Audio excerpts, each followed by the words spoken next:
I think when my mum found out, she was livid. Because she's a doctor herself, she sat me down and explained to me why I shouldn't smoke. And my question was like, how do you know? Because you're not you're a gynecologist, I mean, you're a psychiatrist, you're not a doctor. So how do you know? Have you seen anybody die from a cigarette? You know, I was like really annoying. You never really know that you're doing the wrong thing. I mean, like, people tell you that it's not a good idea, but because there are no physical symptoms or you don't have a problem with your life or health, you don't really know that it's a bad idea.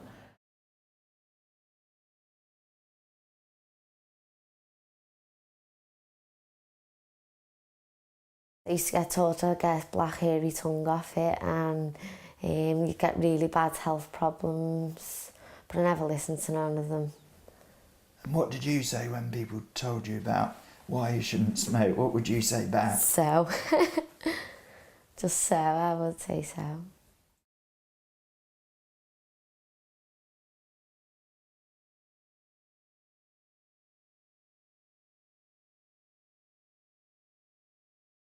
What things have you done to try and stop smoking yourself? I've got a patch on at the moment, but a low dose patch, because I know that I'll be smoking about 3-4 a day.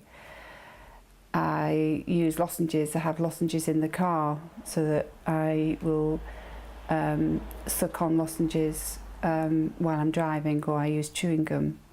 So that I do like to have something to do with my hands, and I think using the handheld electric cigarette things is supposed to be a good idea. I haven't got one of those, they're on the internet, but I think that's probably one of the things I will try next. Have you tried to stop at all?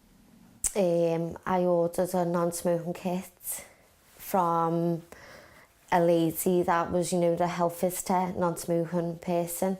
She brought the kit out for me, had to wear it with me, and I was all up for it then.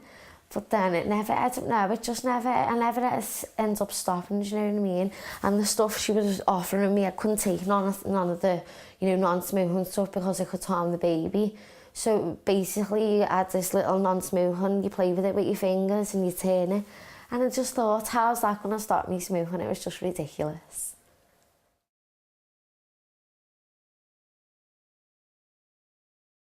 What kind of messages do they say about your health and about the baby's health? That the baby will have ongoing problems when it's born, about, you know, having asthma and things like that. But I just think they didn't like it. I just think they just don't like smoking.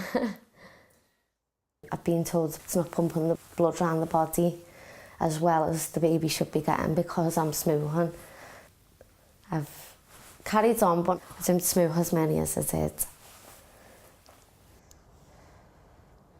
Quite a few people I've spoke to have said to me, you know, with me smoking last time, and I was so worried about this child, that if I'm not smoking, I'm getting withdrawal symptoms, and then my child's probably feeling that as well, she said, because I'm giving up, you know, totally giving up, and I'm feeling sick off it, and not and wanting to smoke, the baby can feel that what, you know, that they want something.